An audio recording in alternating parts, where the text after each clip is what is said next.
চোরের 10 দিন গৃহস্থের একদিন। এই প্রবাদটি সত্য হলো পরনারীতে আসক্ত সাকিবের বেলায়। শেষ পর্যন্ত নিজের বুদ্ধির মারপ্যাচে নিজেই আটকে গেল। বাসার ভেতরে প্রবেশ করতেই ইতু সাকিবের সামনে হাত বাড়িয়ে বলল, তোমার মোবাইলটা দাও। কেন? আমার মোবাইল দিয়ে কি করবে? তুমি রাস্তার পাশে দাঁড়িয়ে এত সময় কার সাথে হাসাহাসি করে কথা বলছো? আমি ছাদ থেকে দেখেছি। তাড়াতাড়ি মোবাইলটা দাও, আমি দেখতে চাই কার নাম্বারে তুমি এত সময় কথা বলেছো। ইতু, এক্সেসিওর ভেরি ব্যাড। অতিরিক্ত কোনো কিছুই ভালো না। আমিও তোমাকে বলছি এক্সেসিওর ভেরি ব্যাড। অতিরিক্ত কোনো কিছু ভালো না। তুমি একটা বউকে সামাল দিতে পারো না, আবার বাহিরে প্রেমপ্রীতি করো। কি বললে তুমি? আমি তোমাকে সামলাতে পারি না? তুমি আমাকে ঠিক মতো সময় দাও, আমাকে নিয়ে বাইরে কোথাও খেতে যাও, আমাকে নিয়ে কোথাও ঘুরতে যাও। সময়ের অভাব, তাই যেতে পারি না। এখন মোবাইলটা দাও। সাকিব পকেট থেকে মোবাইলটা বের করে ইতুর হাতে দিয়ে বলল, এই নাও মোবাইল, এবার অন্তত শান্তি দাও। বলেই বাসার ভেতরে চলে গেল। ইতু মোবাইলের লক খুলে মোবাইলের কল লিস্ট চেক করতে লাগলো। বেডরুমের ভেতরে ঢুকে সাকিব আবার দরজার বাইরে উকি মেরে দেখলো ইতু আসছে কিনা। রুমের দিকে আসছে না দেখে ব্লেজারের পকেট থেকে আর একটা মোবাইল বের করে তাড়াহুড়ো করে সুইচ অফ করে আবার ব্লেজারের পকেটে লুকিয়ে রাখলো। তারপর রুমের ভেতরে প্রবেশ করলো। ফ্রেশ হয়ে খাটের কাছে এসে বিছানার উপর বসে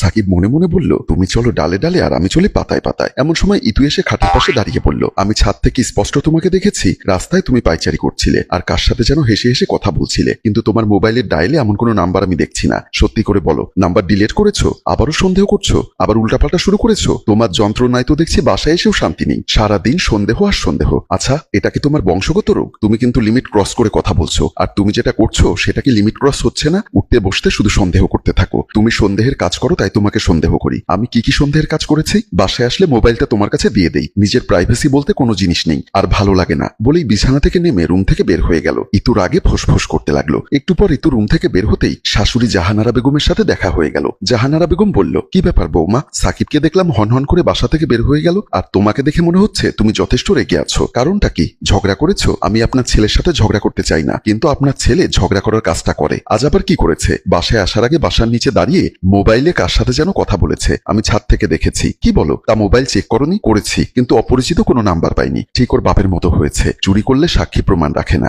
নিশ্চয়ই কথা বলে নাম্বার ডিলিট করে দিয়েছে। আম্মা, আমি তো কোনো প্রমাণ পেলাম না। তুমি কি বোকার স্বর্গে বসবাস করো? চোর কি কোনোদিন চুরি করলে সাক্ষী প্রমাণ রাখে না। তাই আবারও বলছি, চোখ কান খোলা রাখো, তা না হলে আমার মতো পস্তাতে হবে। বলেই তার রুমের দিকে চলে গেল। ইতু টেনশনে পড়ে গেল শাশুড়ির কথা শুনে। ঘণ্টাখানিক কলিং বেলের শব্দে ইতু দরজা খুলতেই দোতলার ফ্ল্যাটের শারমিন ভাবি হাসি মুখে বাসার ভেতরে প্রবেশ করে পড়ল। কি খবর ভাবি, কেমন আছেন? ভালো আছি, কিন্তু ভাবি সন্ধ্যার সময় তো আপনার সাথে দেখা হয়েছিল, তখন তো জিজ্ঞাসা করেছিলেন কেমন আছি। আরে ভাবি, আপনি আমার প্রতিবেশী, আপনার সাথে যতবার দেখা হবে ততবারই তো আপনার শরীর স্বাস্থ্যের খবরাখবর নেওয়া আমার কর্তব্য। ও আচ্ছা, তা আপনি কেমন আছেন? ভালো আছি বলেই তো আপনার সাথে কিছু গল্প স্বল্প করতে আসলাম। তা আপনাকে দেখে মনে হচ্ছে আপনার মন খারাপ। কি হয়েছে ভাবি, আমাকে খুলে বলুন। না ভাবি, তেমন কিছু না। আরে বলুন বলুন। মনের কষ্ট মনে চেপে রাখতে নেই, তাতে আরো কষ্ট বাড়ে। আমার কাছে মন খুলে বলুন, মনটা হালকা হবে। আসলে ভাবি, আপনার ভাইকে আমার কেমন যেন একটু সন্দেহ হয়। একটু আগে ছাদে উঠেছিলাম, নিচে তাকাতেই দেখি সে নিচে দাঁড়িয়ে হেসে হেসে ফোনে কার সাথে যেন কথা বলছে। বাসায় আসার পর মোবাইল চেক করলাম, কিন্তু অপরিচিত কোনো নাম্বার পেলাম না। এ বিষয়ে আপনার ভাইয়ের সাথে একটু তর্কাতর্কি হয়েছে। সে রাগ করে বাসা থেকে বের হয়ে গেছে।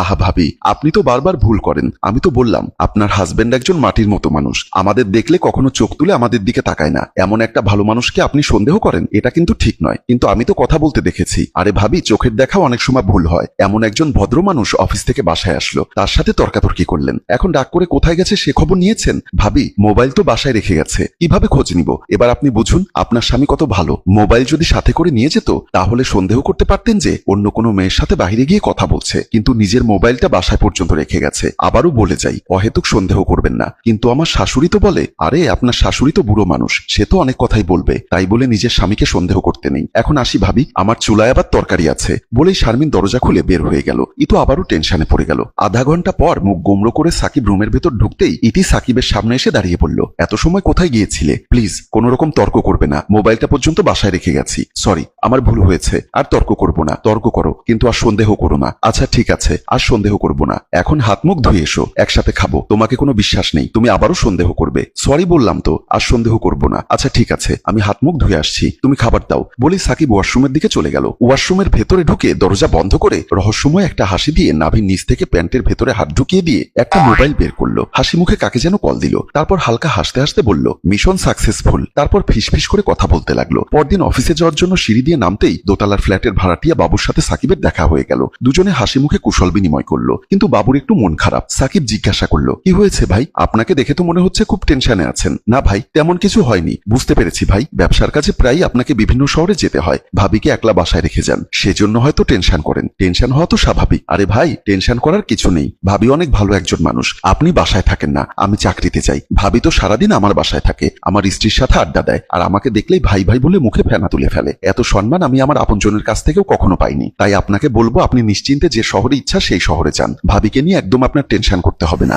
সাকিবের কথা শুনে বাবু মনে মনে কি যেন ভাবলো, তারপর বলল, সাকিব ভাই, আমার একটু তাড়া আছে, আজ আবার চট্টগ্রাম যেতে হবে, 3 দিন পর আসবো। আপনি অফিসে যান, আমি বাসায় গিয়ে কাপড় গুছিয়ে এক্ষুনি বের হয়ে যেতে হবে। বাবুর কথা শুনে সাকিব যেন খুশি হয়ে গেল, হাসি মুখে বলল, ঠিক আছে ভাই, আকাশের অবস্থা একটা ভালো না, তাড়াতাড়ি চলে যান, আমি অফিসে যাচ্ছি। বলেই সাকিব সিঁড়ি বেয়ে নিচের দিকে নেমে গেল। বাবু আবারও কি যেন মনে মনে ভাবলো, তারপর বাসার দিকে পা বাড়ালো। বিকালবেলা ইতু ও তার শাশুড়ি দৌড়ে বাবুর বাসার ভেতরে প্রবেশ করলো। ড্রয়িং রুমের ভেতর তাকাতেই তারা দেখতে পেল সোফার উপর হাত পা বাঁধা অবস্থায় বসিয়ে রাখা হয়েছে সাকিব ও শারমিনকে। পাশে দাঁড়িয়ে আছে বাবু। দুজনেই চমকে উঠল। পাশে গিয়ে দাঁড়িয়ে জাহানারা বেগম বলল, কি হয়েছে বাবু, আমার ছেলেকে এভাবে বেঁধে রেখেছো কেন? আপনার ছেলে আমার স্ত্রীর সাথে দীর্ঘদিন ধরে প্রেম করছে। কথাটি শোনা মাত্র ইতু ও জাহানারা বেগম চমকে উঠল। সাকিব ও শারমিন মাথা নিচু করে বসে আছে। ইতু এবার বুঝতে পারল শারমিন কেন সবসময় তার স্বামীর প্রশংসা করে। ছি, ঘেন্না হয়। আপনাকে আমি ভালো মহিলা মনে করতাম, আর আপনি কিনা আমার স্বামীর সাথে পরকিয়া করেন। বৌমা, তোমাকে আমি বারবার বলেছি সাকিবের দিকে খেয়াল রাখো, কিন্তু তুমি আমার কথা কানেই তোলনি।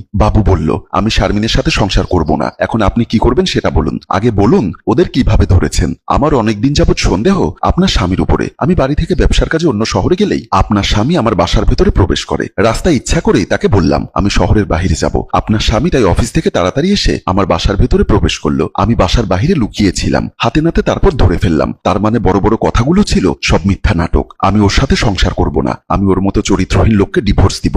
শারমিন ও সাকিব দুহাত জোর করে বাবু ও ইতুর কাছে অনুনয় বিনয় করে ক্ষমা চাইতে লাগলো। প্রিয় ভিউয়ার্স, বাবু আর ইতু কি পারবে শারমিন ও সাকিবকে ক্ষমা করে দিতে? আপনাদের কি মনে হয় মন্তব্য করে জানিয়ে দিন। আর গল্পটি ভালো লাগলে লাইক, কমেন্ট ও শেয়ার করুন।